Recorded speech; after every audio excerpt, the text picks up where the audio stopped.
असली और नकली ब्रेकआउट को कैसे पहचानें। अब तक हम ये ठीक ठीक समझ चुके हैं कि कैंडलस्टिक चार्ट क्या होता है, उसमें रेजिस्टेंस और सपोर्ट पॉइंट क्या होता है। ये भी साफ हो गया होगा कि पैसा लगाने से पहले स्टॉक मार्केट और विशेषकर कैंडलस्टिक चार्ट को गहराई से पढ़कर ट्रेंड समझना चाहिए। इसीलिए इसको इतना विस्तार से समझाने का प्रयत्न किया गया है। मुझे यकीन है कि इस मूल जानकारी के बाद आपके लिए आगे की जानकारी इकट्ठा करना और उससे सीखना बहुत आसान हो गया होगा और आपने ये जानकारी एकत्र भी कर ली होगी। तो आज के एपिसोड में हम सीखेंगे कि एक जेन्युइन ब्रेकआउट और एक फॉल्स ब्रेकआउट के बीच के अंतर को पहचानें कैसे और फिर मार्केट में इन्वेस्ट करें। साथ ही स्मार्ट मनी और डम मनी के भेद को भी समझेंगे। ब्रेकआउट क्या है, इसको एक बार फिर से दोहरा लेते हैं।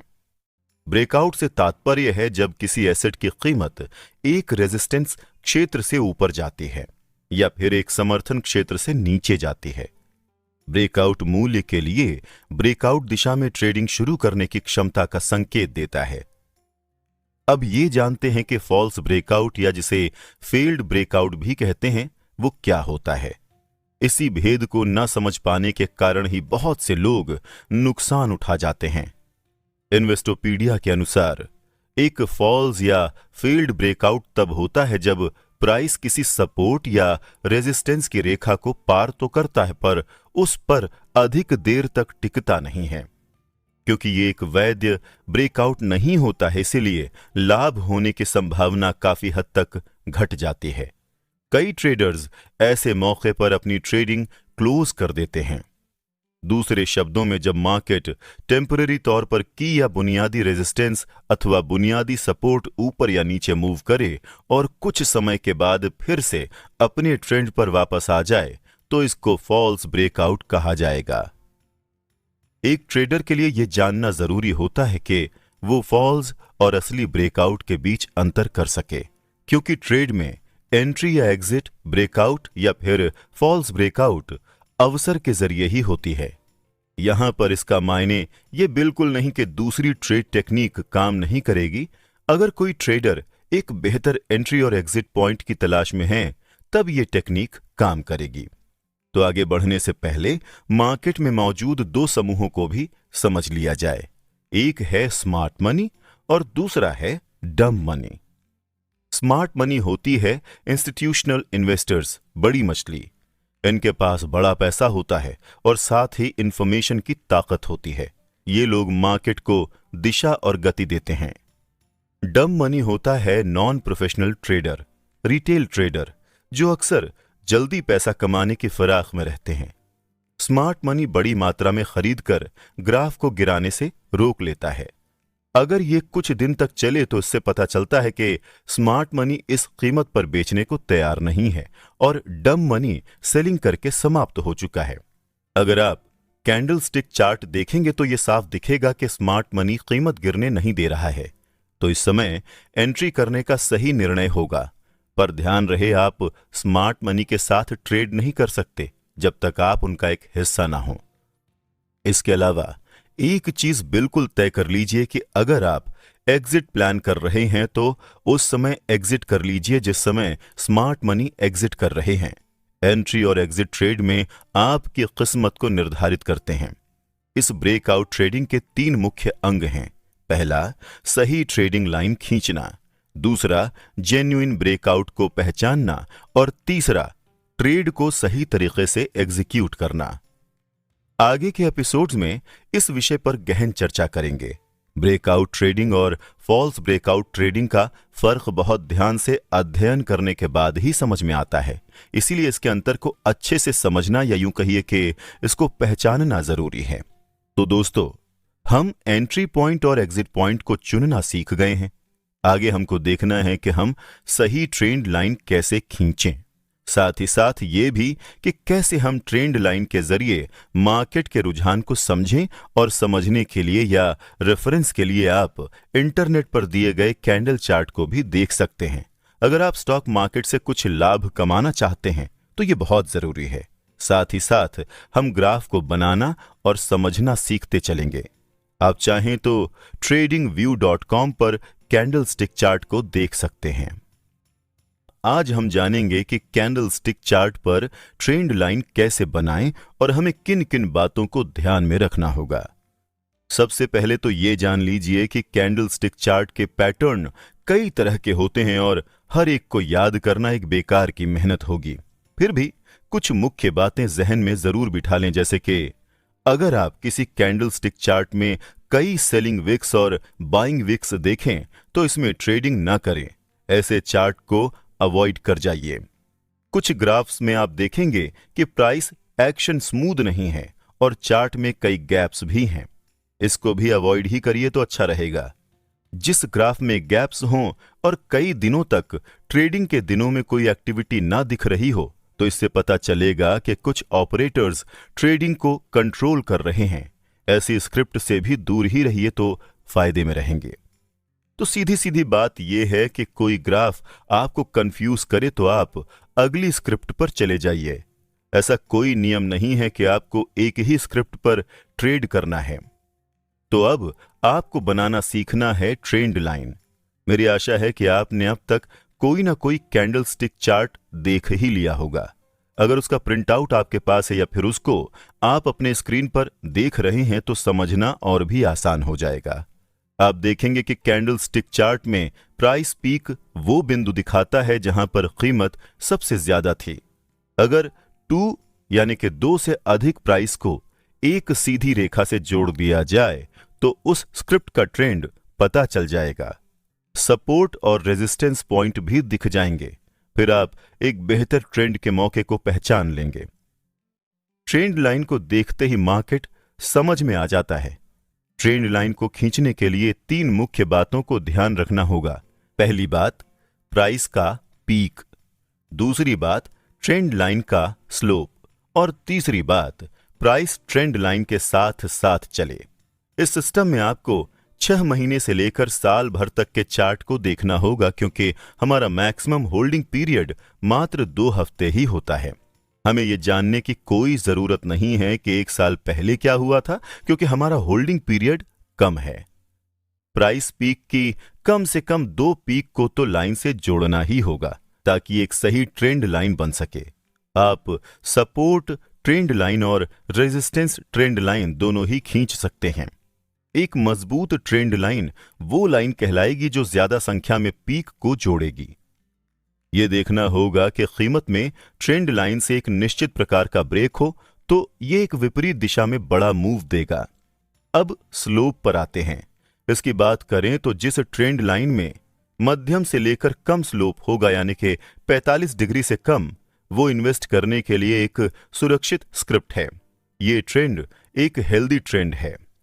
जैसे जैसे ट्रेंड लाइन का स्लोप बढ़ता है, सपोर्ट और रेजिस्टेंस लेवल की वैधता घटती जाती है। अगर ट्रेंड लाइन स्टीप हो तो इसका मतलब है कि कम समय के भीतर तेजी से उछाल और गिराव आएगा। इस तरह से बनी ट्रेंड लाइन जिसमें तेजी से मूवमेंट हो रहा है, उसमें सपोर्ट या रेजिस्टेंस लेवल को कोई मजबूती नहीं मिलती है। ऐसी ट्रेंड लाइन में चाहे 2 या 3 पीक भी जुड़ रहे हों, तब भी उसमें ट्रेंड करने का जोखिम नहीं उठाना चाहिए।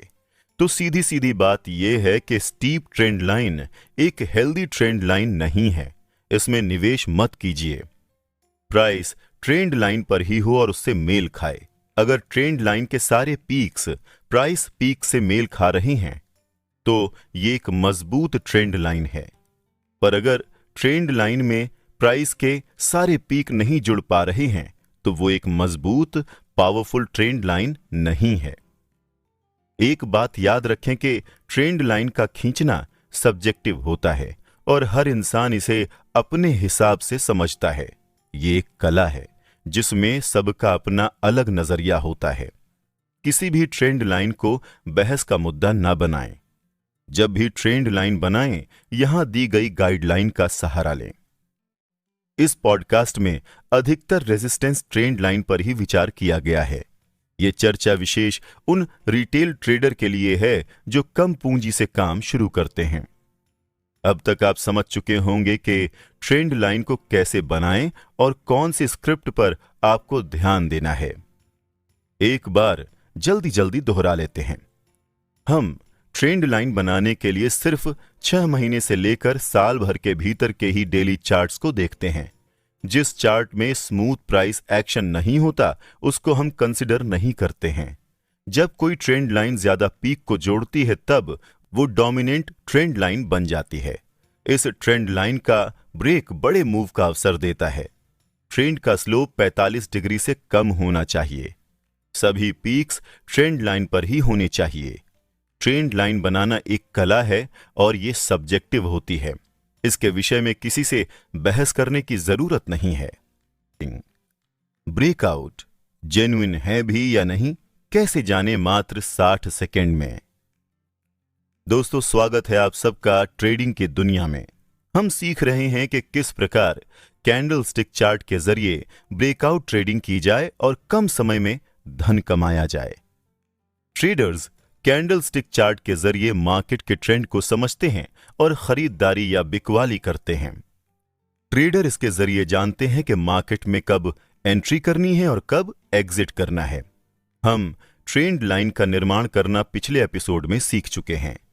एक पारंपरिक ब्रेकआउट ट्रेडिंग तकनीक यह है कि जब भी प्राइस रेजिस्टेंस ट्रेंड लाइन को हरी करे और उसमें वॉल्यूम भी ज्यादा हो और वर्तमान की कैंडल ट्रेंड लाइन से ऊपर हो तो ट्रेड के मार्केट में एंटर कर जाना चाहिए। ये सुनने में तो आसान लगता है, थ्योरी में भी आसान लगता है, पर प्रैक्टिकली व्यावहारिक रूप से इसमें अच्छे रिजल्ट आसान नहीं होते हैं। आइए फॉल्स ब्रेकआउट की कुछ पहचान समझ लेते हैं। आपको चार्ट देखते समय ब्रेकआउट कैंडल की विक को भी ध्यान में रखना होता है। अगर कैंडल में ऊपर की विक बड़ी हो तो पता चलता है कि करंट प्राइस लेवल पर बिकवाली या सेलिंग स्ट्रांग है।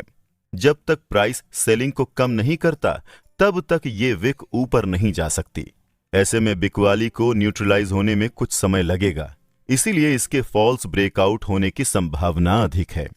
जब प्राइस ट्रेंड लाइन के ऊपर क्लोज होता है लेकिन सेलर्स की ओर से इसका ऑपोजिट रिस्पॉन्स रहता है, जिसके कारण कैंडल के ऊपर की विक बड़ी दिखती है, ऐसी स्थिति में भी फॉल्स ब्रेकआउट की संभावना ज्यादा है। अब जान लेते हैं कि रियल ब्रेकआउट कैसे पहचानें। प्लीज एक पेन और पेपर ले लीजिए। जो अगली बात आप सुनने जा रहे हैं या सीखने जा रहे हैं वो बहुत ही इंपॉर्टेंट है और उसको जीवन में उतारना बहुत जरूरी है। 4 मुख्य बातें हैं जो रियल ब्रेकआउट को फॉल्स ब्रेकआउट से अलग करती हैं। पहली बात है एक बड़ी ब्रेकआउट कैंडल। दूसरी बात है क्विक टाइम। तीसरी बात ऑपोजिट पार्टी की ओर से कोई रिस्पॉन्स ना होना। और चौथी बात है गुड वॉल्यूम। एक रिक्वेस्ट है आप सभी दोस्तों से कि अभी इतनी सी ही जानकारी के आधार पर कोई निर्णय मत लीजिए। इस एपिसोड और अगले एपिसोड्स को ठीक से सुनकर समझ लीजिए, फिर एक ओपन माइंड से डिसाइड कीजिएगा। ब्रेकआउट ट्रेडिंग में सही टाइमिंग और सही विश्लेषण बहुत जरूरी है, इसलिए कोई भी जल्दबाजी ना करें। एक और बात, रियल मार्केट में काम शुरू करने से पहले सिम्युलेटर पर काम करना सीख लीजिए। इससे आप बिना नुकसान उठाए मार्केट के पैंतरों को सीख लेंगे। ये अभ्यास आपको कई मुसीबतों से बचाएगा। चलिए तो अब समझ लेते हैं मुख्य बातें। पहली बात, एक बड़ी ब्रेकआउट कैंडल जिसके नाम से ही स्पष्ट है कि बिग कैंडल के साथ ब्रेकआउट होना चाहिए। ये बिग मनी का इन्वॉल्वमेंट होने के कारण एक बड़ा मूव होगा जो रेजिस्टेंस ट्रेंड लाइन के पास या ट्रेंड लाइन पर होगा। पर अगर उस स्क्रिप्ट में बाकी की कैंडल औसत साइज की है पर ब्रेकआउट बिग कैंडल से हुआ है तो फिर यह ध्यान देने वाली बात है, हमें इससे दूर ही रहना है।